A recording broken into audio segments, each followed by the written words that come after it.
এই যে এই শব্দগুলো দ্বিতীয় স্বাধীনতা, সেকেন্ড রিপাবলিক, তারপরে আপনার কি যে কনস্টিটিউয়েন্ট অ্যাসেম্বলির নির্বাচন, গণপরিষদ নির্বাচন, এগুলো কি মানে খায় না মাথায় দেয়, বাটি দেয়? এগুলোর সাথে জনগণের কোনো সম্পর্ক নাই।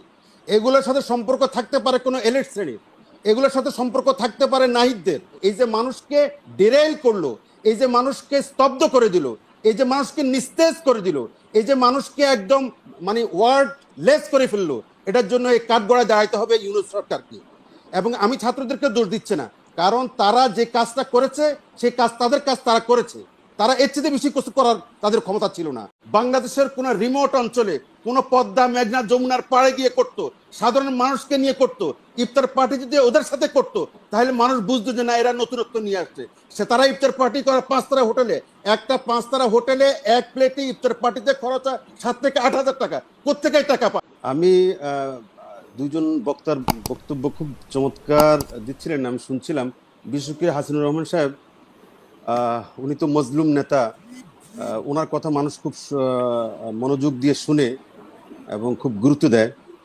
উনি একটা কথা বলছিলেন যে সেটা হলো যে বাটপারি, মানে এই যে 24-এর গণ অভ্যুত্থানের পরে আমরা রাজনীতি নিয়ে এবং এই সরকারের পারফরমেন্স নিয়ে কথা বলার সময় আমরা এই জাতীয় কথা বলতে হবে কখনো আমরা ভাবতেও পারি নাই। এই জাতীয় কথা যে এরা শুধু বাটপারি করছে না, এরা এক ধরনের ছলছাতুরি করছে, এরা মানুষকে স্বপ্ন ভঙ্গ করেছে। এই যে মানুষ স্বপ্ন দেখেছে, এরা এই স্বপ্ন ভঙ্গের কারণে তাদেরকে ইতিহাসের কাঠগড়ায় দাঁড়াতে হবে, কোনো সন্দেহ নাই। পতিত স্বৈরাচারের বিচার হচ্ছে বা হবে, অবশ্যই হবে, হইতেই হবে। কিন্তু পতিত স্বৈরাচার তো আমাদেরকে শেষ করেছে, কিন্তু আমরা স্বপ্নের উপরে বেঁচেছিলাম, এই জাতি স্বপ্নের উপরে বেঁচেছিল। এই 5ই আগস্টের এই যে 19টা শিশু মারা গেল এবং আমাদের মা বোনের জীবনের বিনিময়ে, ইজ্জতের বিনিময়ে, এবং তারা যে মাঠে নেমে আসছে তার বিনিময়ে আমরা একটা স্বপ্ন দেখছিলাম। এই সরকার সেই স্বপ্নকে ভেঙেছে, চুরমার করে দিয়েছে এবং মাটির সাথে গুড়াই দিছে, এবং মানুষ আর ভবিষ্যতে স্বপ্ন দেখবে না। এদেশের মানুষ স্বপ্ন দেখা ভুলে যাবে। এদেশের মানুষের একমাত্র ভরসা এটাই ছিল, তারা স্বপ্নের উপর বেঁচেছিল। তাদেরকে কেউ কিছু দিতে পারে নাই, কোনো সরকার দিতে পারে নাই, কিন্তু তারা একটা সুন্দর স্বপ্ন দেখছিল। এই সরকার শুধু সেটাও তার গুড়িয়ে দিল। আমি এখন তো মানুষ কথা বলতে পারছে যে যার যার মতো সবকিছুই করছে। সেটাই বলছে হাসিনুর রহমান সাহেব বলছিলেন যে বাটপারি। আমি শুধু বলছি বাটপারি নয়, না, উনি তো বলতেছে যে ওদের অবদানের কথা বলতেছে। আপনি মনে ওদের অবদান আমিও বলি, ওদের অবদান আমিও বলি। উনি এটাকে দ্বিতীয় স্বাধীনতা বলতে রাজি। আপনি মনে ভুল শুনেছেন, ভুল ব্যাখ্যা করছেন ওনার।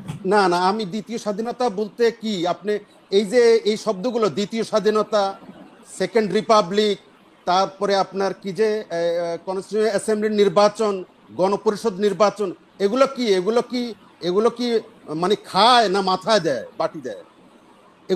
এগুলোর সাথে জনগণের কোনো সম্পর্ক নাই। এগুলোর সাথে সম্পর্ক থাকতে পারে কোনো এলিট শ্রেণীর, এগুলোর সাথে সম্পর্ক থাকতে পারে নাহিদদের, এর সাথে সম্পর্ক থাকতে যারা আগামী দিনে এমপি মন্ত্রী হতে চায়। আওয়ামী লীগের সাথে যাদের সম্পর্ক ছিল তারাই এসব কথা বলে। না, ঠিক বলতে পারে, যার যার বলা তো বলবেই।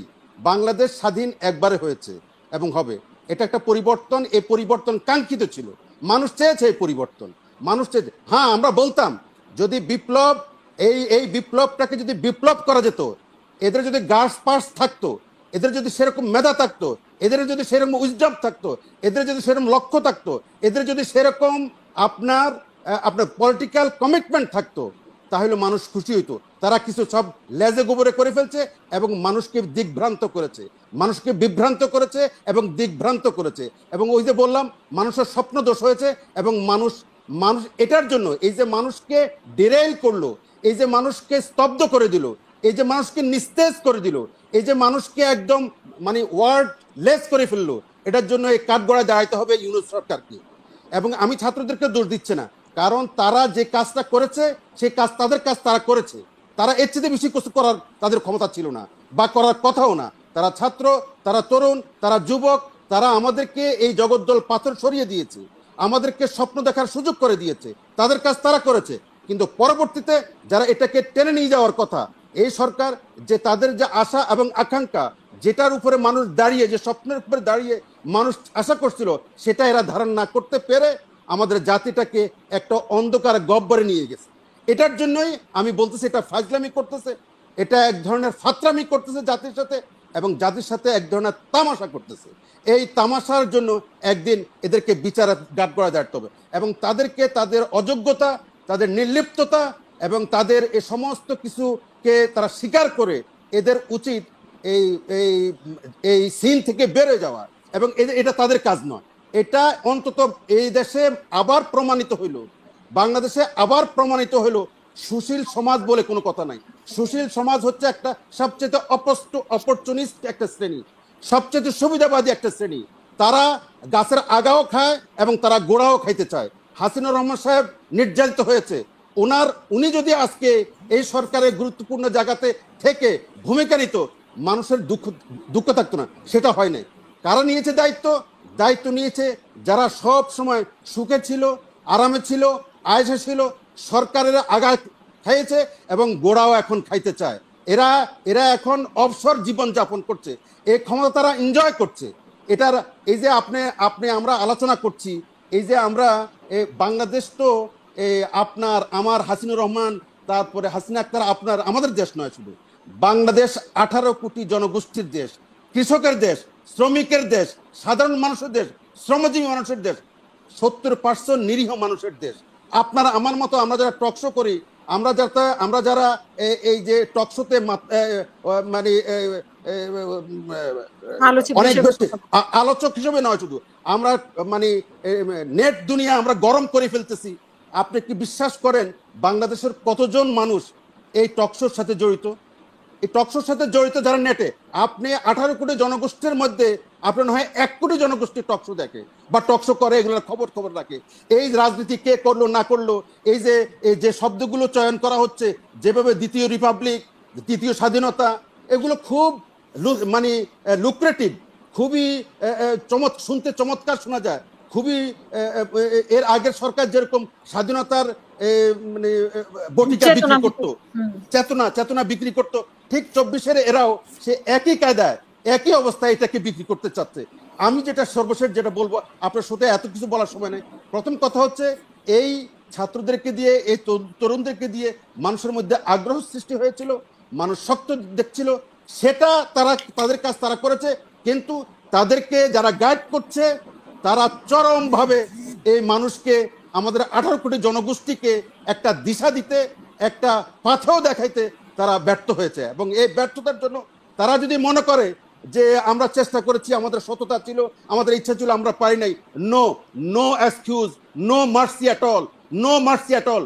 বাংলাদেশের মানুষকে নিয়ে, মানুষের ভাগ্য নিয়ে সিনেমা নিয়ে খেলা যায় না, ভাগ্য নিয়ে এক্সপেরিমেন্ট করা যায় না, ভাগ্য নিয়ে, মানুষের ভাগ্য নিয়ে আপনার জুয়া খেলা যায় না, পাশা খেলা যায় না। আপনাকে সফল হইতেই হবে, সফল হওয়ার কোনো বিকল্প নাই, আপনি ব্যর্থ হওয়ার কোনো সুযোগ নাই। অথচ বারবার আপনি ব্যর্থ হচ্ছেন, আপনার পরিষদ ব্যর্থ হচ্ছে, আবার বলতেছেন যে আমাদের অভিজ্ঞতা নেই, আমরা ব্যর্থতা হব। No mercy, no compromise. আমাদের জাতি 18 কোটি জনগোষ্ঠীর সামনে এই প্রশ্ন, এটা সবাই একই কথা বলবে। আমি একটা কথা শেষ করে বলে দিতে চাই, শেষ কথা, সেটা হচ্ছে যে আপনি যদি একটা জিনিস দেখবেন, এই যে কথাগুলো বলতেছেন, আমরা কি নিয়ে কথা বলতেছি, বাংলাদেশে যদি একটা জিনিস থেকে থাকে, এখন একটা জিনিস আলোচনা যদি আমরা আনতে চান, সেটা হচ্ছে ল অ্যান্ড অর্ডার। আপনি আর কিছু না পারেন, আপনি একটা সরকার, ল অ্যান্ড অর্ডার, আইন এবং শৃঙ্খলা, আপনি কোনো জায়গাতে, কোনো একটা জায়গাতে দেখবেন না আইন এবং শৃঙ্খলা আছে। আপনি একজন শক্তিশালী লোক আছেন, আপনি আপনার মানে চাপ প্রয়োগ করতেছেন, আপনার জন্য সেটাই আইন। এটার জন্য কি আমাদের 24-এর গণঅভ্যুত্থান হয়েছিল? 24-এর গণঅভ্যুত্থান হয়েছিল বৈষম্যের বিরুদ্ধে, আপনি সেটাই করতেছেন সবার আগে। আপনি ভাবতেছেন যে আপনি চাপ নিতে পারতেছেন না। আপনি যারা 24-এর গণঅভ্যুত্থান করেছে, ওরা কি ফেরেস্তা হয়ে গেছে? ওরা ফেরেস্তা ছিল 24-এর আগস্টের 5 তারিখ পর্যন্ত। এরা যখন দল গঠন করছে, তারা আওয়ামী লীগ, বিএনপি, জাতীয় পার্টি, জামাতের মতো হয়ে গেছে। সুতরাং তাদেরকে 24-এর যে গণঅভ্যুত্থানের যে চেতনা, সেই চেতনার ধ্বজা দাঁড়িয়ে ভাবার আর কোনো সুযোগ নাই। তারা সেখান থেকে চলে আসছে, তারা চলে এসে তারা পুরা রাজনীতির সাথে একাকার হয়ে গেছে। আমাদের যে ট্রেডিশনাল রাজনীতি, আমাদের যে এই যে কথাটা আমাদের পূর্ববর্তী দুজন বক্তা বললেন, যে লক্ষ কোটি টাকা খরচ করে শোডাউন করার কালচার কোত্থেকে তারা, এদের কাছ থেকে আমরা কি শিখবো? কেন তারা এটা করতে পারলো না? তারা যে পার্টিটা গঠন করলো, এই পার্টিটা তারা যদি বাংলাদেশের কোনো রিমোট অঞ্চলে কোনো পদ্মা মেঘনা যমুনার পাড়ে গিয়ে করতো, সাধারণ মানুষকে নিয়ে করতো, ইফতার পার্টি যদি ওদের সাথে করতো, তাহলে মানুষ বুঝতো যে না এরা নতুনত্ব নিয়ে আসছে। তারা ইফতার পার্টি করে 5 তারা হোটেলে, একটা 5 তারা হোটেলে এক প্লেটে ইফতার পার্টিতে খরচ হয় 7 থেকে 8,000 টাকা। কোত্থেকে টাকা পায়? কে টাকা দেয়? কেন টাকা তাদেরকে টাকা দিবে? তাদেরকে কেন টাকা দিতে যাবে? তাদেরকে টাকা দিতে আপনি মায়া করে দিচ্ছেন। আমাদের হাসিনুর রহমান বলতেছেন নো নো এবং নো, কোনোভাবে হইতে পারে না। কারণ তারা একটা বক্তব্য নিয়ে আসছে যে আমরা নতুন বাংলাদেশ গড়ে তুলতে চাই। এটা নতুন বাংলাদেশ নয়, এটা পুরাতন বাংলাদেশের পুনরাবৃত্তি, এবং সেটা চেয়ে আরো অস্ট। কারণ আপনি মানুষকে যে কথা বলে মানুষকে নামাইছেন, আপনি সেই কথাতে নাই। এর চেয়ে বাটপারি, হাসিনুর রহমানের কথায় আমি এটাই বলতে, এর চেয়ে বড় বাটপারি, এর চেয়ে বড় চিটারি, এর চেয়ে বড় মকারি আর কি হইতে পারে? আর কিছু হইতে পারে না। সুতরাং আমার শেষ বক্তব্য হচ্ছে, আপনি দল করছেন, ভালো কথা করেন, কোনো অসুবিধা নেই। তরুণদের দলকে আমরা স্বাগত জানাই, কিন্তু আপনি একটা স্বতন্ত্র ধারা বজায় রাখেন, যেটা বাংলাদেশে 50 বছরের মানুষ দেখে নাই। এরকম একটা কিছু ইনস্ট্যান্স তৈরি করেন, এমন একটা উদাহরণ আপনি দেখান। আপনি সেটা করবেন না, আপনি পূর্ববর্তী ধারা চলবে, লিগাসি বহন করবেন। আমি তো কোনো নতুন সেগা দেখছি না, সমস্ত পুরাতন সেগা সব। আপনি এমনকি যে দলটা গঠন করছেন, সেই দলটাও আর একটা দল থেকে আংশিক ধার করে নিয়ে আসছেন। ওই যে স্বৈরাচারী সরকার বলতো যে এক গাছ থেকে ছাল, আরেক ছাল থেকে বাকল, সব নিয়ে আপনি করতে চাচ্ছেন। আপনার এই দলের কি মানে ন্যারেটিভটা কি? আপনি এখনো হাতরে বেড়াচ্ছেন, কোন ন্যারেটিভ নাই, কিছু নাই, কোনো ন্যারেটিভ নাই, কোনো ডিসকোর্স নাই, কোনো লক্ষ্য নাই, কোনো গতিমুখ নাই, এবং কোনো শুধু আছে কি এমপি মন্ত্রী হইতে চায়। খুব ভালো কথা, জনগণ যদি চায় তো এমপি মন্ত্রী হবে। আমার শেষ কথা হচ্ছে যে মানুষের মধ্যে এদের জন্য যে ভালোবাসা ছিল, মানুষের জন্য এদের জন্য দোয়া আছে, এদের সত্য।